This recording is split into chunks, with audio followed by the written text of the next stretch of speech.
Good morning. So I mentioned doing the caveats. I am imperfect. I am lazy. I do not edit. I don't care to at this time. There will be videos in the future that will be edited. This is not one of those videos. Number two, I usually start videos when I am fully stopped at the beginning of a journey. Occasionally when I am stopped at a light. Similarly, I end those videos at similar times.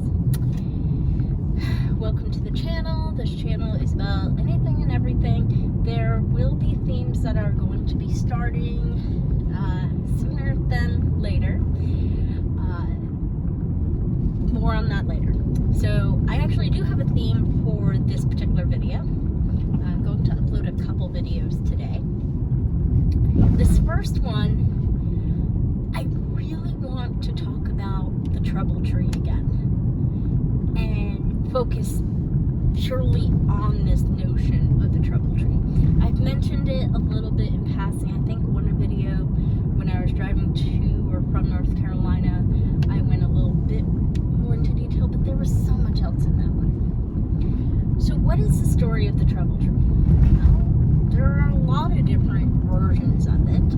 Sometimes it's a man, sometimes it's a woman, a father, a husband, a wife. You know, the variations of it exist.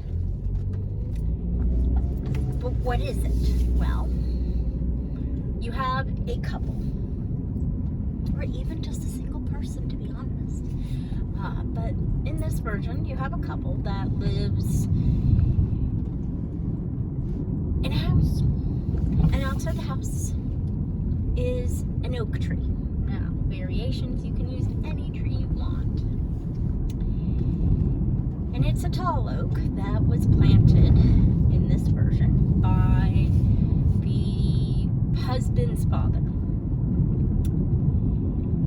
And there's an old, dilapidated, if you will,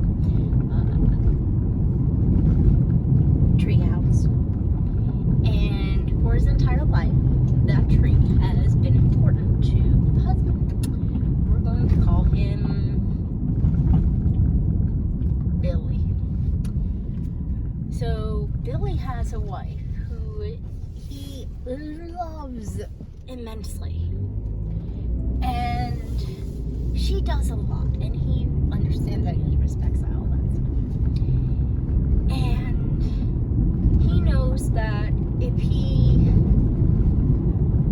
brought all the troubles of his job home, that it could bring her down, or it would make the evening not so evenly focused. And so, every night when Billy gets home, before going into the house, he goes to the tree. And sometimes he sits down on a swing, hanging from a branch. Sometimes he just goes up to the tree and touches it with his hand. And he sits, or stands and talks. And sometimes when he is standing next to a tree, he pats that tree a few times, sort of like saying, he's not hitting it, but just, explaining the tensions of the day to the tree. He talks about what he enjoyed and what he disliked, especially what he disliked, especially what brought him trouble and challenge and frustrated him, got him angry. Then he thanks the tree for listening and proceeds to the house. Before entering the house, in this version, and in one of the versions I was taught, he thanks God for letting him have that tree. Now, we're going to come back to that here in a minute. And he goes in, and he hugs his wife, and his wife says, "What was good about your day?" And he proceeds to tell her, and she said, "Was there anything too troublesome?" He goes, "Nothing too troublesome."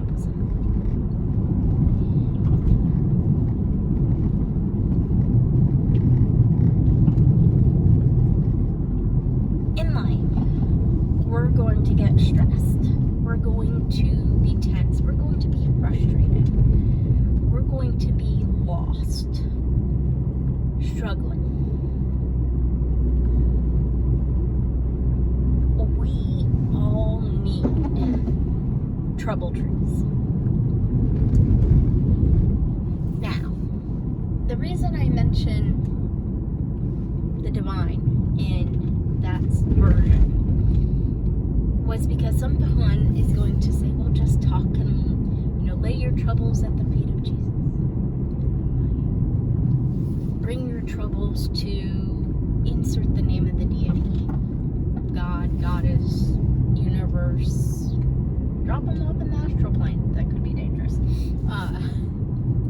Into all seriousness, though, it's having that release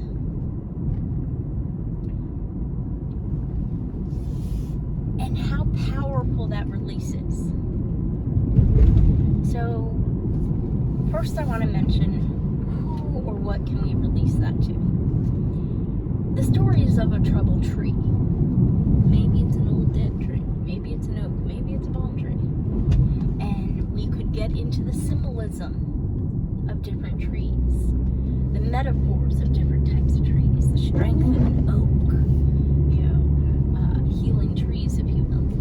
But it can be a bush, it can be a flower, it can be a rock, it can be a gem. If we want to think about it being a stone, we have, again, a whole host of meanings of quartz and amethyst and rose quartz and peridot and jade and countless other rocks and their meanings. There's a notion, you hold that rock, and if the rock breaks, it's really taken a lot of your energy. We could say that you could hold the Bible or the Tanakh or the Quran or a sutra, the Gita, not reading, but just holding it and letting the book know. It can be anything. Anything that allows you to just release and share with tensions. Right? Can it be a person? Absolutely. And yes, it can be your spouse, it can be your psychologist, it can be your friend, it can be your sibling, it can be a parent. Now I want to add a caveat if it's a person. Try to make it persons, plural. And it comes to the next benefit of a trouble tree that I want to talk about. But before continuing, whatever this object is, whatever this being is that we release the troubles to, it really is a release. And there might be multiple ways we release it. And that release incorporates all the emotions. Anger, frustration. Now, can there be an activity involved? We're going to get to that. Alright, next thing. If it is a person or somebody else, why is it I'm saying to have multiple? Because the benefit of a trouble tree is that you don't see a reaction. You don't feel any guilt because you're laying this stuff on another person. So on the individual, on the personal level, there isn't that stress or tension. There isn't a sense of fear or a sense of guilt about being a whiner or ranting.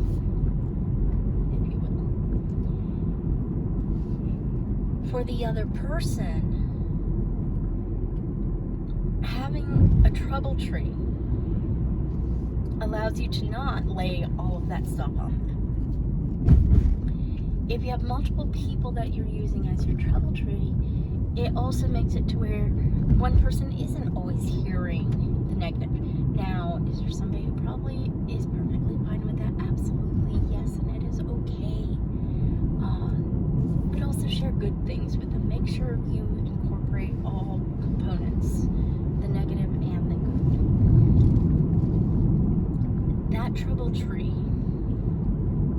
that troubled river, that troubled cloud, that troubled stone allows you to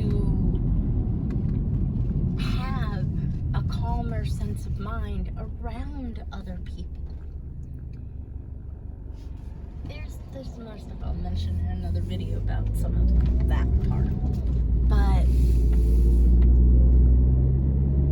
letting that tension go.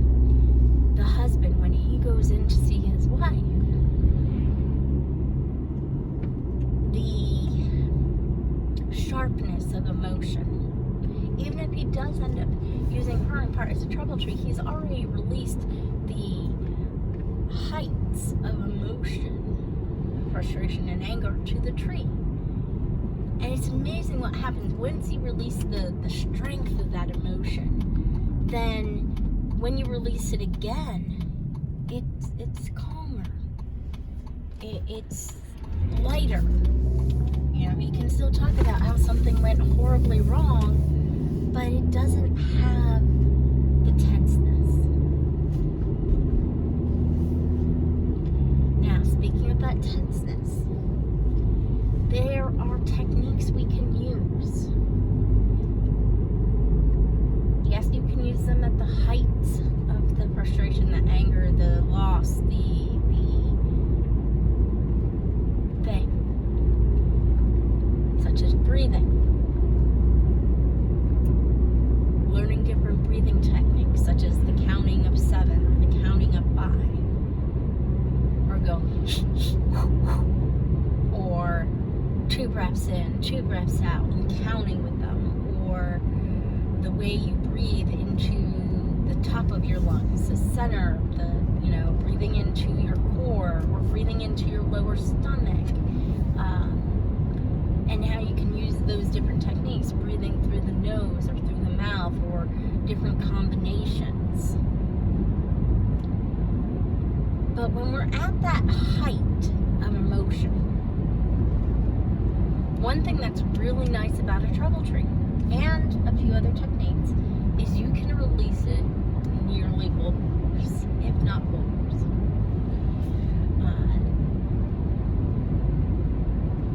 Things you can do.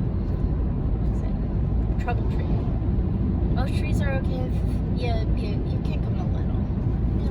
Try not to at times, but you can throw a rock into the creek.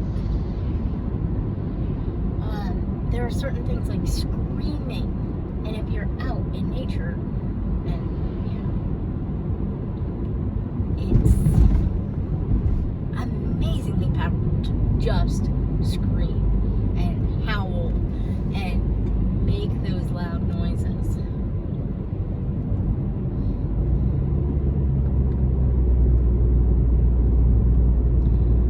Alright. Another thing, the breaking of something. Now, in this sense, you could go and take your recycling to the recycling bin and just throw that glass into the recycling bin as hard as you can and hear the breaking of the tension. That. Good. Now I can start at the next step. People will go out and shoot bows and arrows. They will do these different things to help release that sharpness. But just doing that, you still need to talk it out. Or at least I believe you do. And so the trouble tree really continues to be this important part.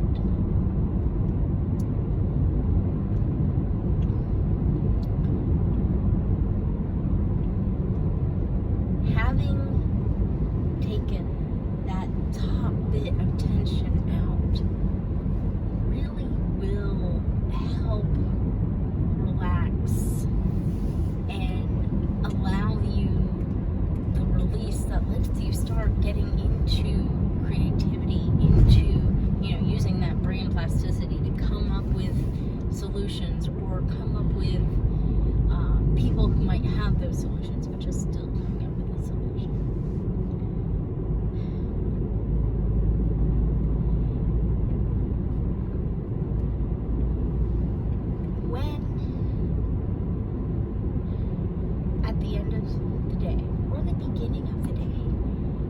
visit your trouble tree, you visit the river, you visit with the divine, you visit with a stone, or with your person, people.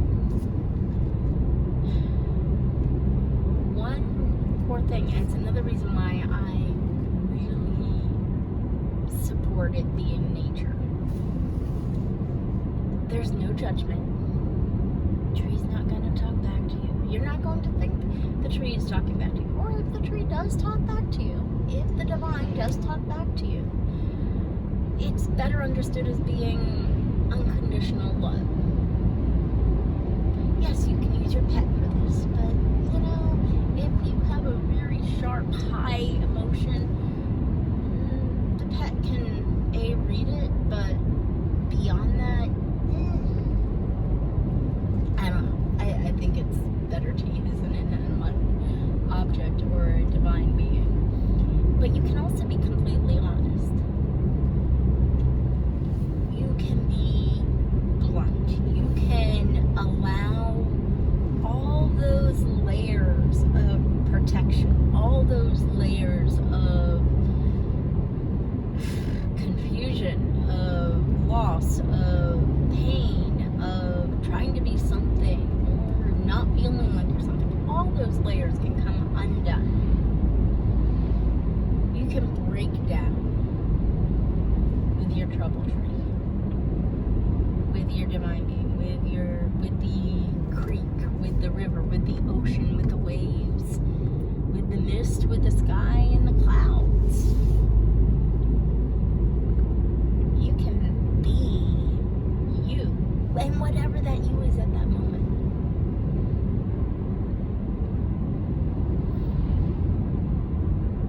You can watch the ocean and do your yelling, do your screaming, throw some sand at it, stomp around in the water, watch the tide carry, or the current carry those troubles away. You can go to the river, you can yell at it, you can stomp at the water, you can sit there and let the water wash over you and feel those troubles just slip away. You can go to the tree, you can yell at it, you can touch it, you can feel the strength, the roots that go down pulling that tension away, the branches that reach up into the sky, bringing in peace, bringing in relaxation.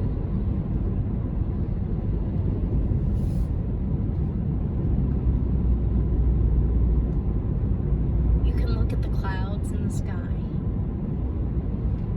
and yell at them, scream at them, and you know, maybe you can throw something at them if you want. Just don't get hurt in the process.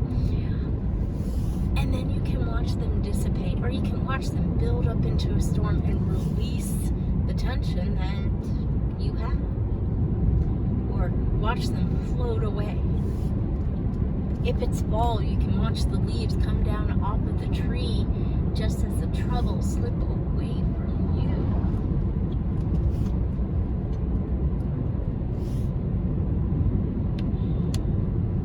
you. You can talk to the divine. You can yell and you can scream. You can argue with it. And you can let that divine flow through you and calm those tensions and take the wheel, if you will.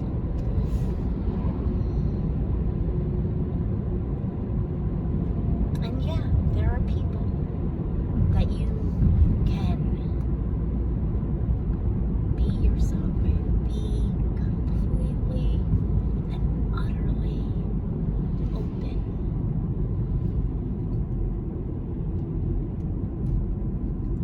Find your trouble trees.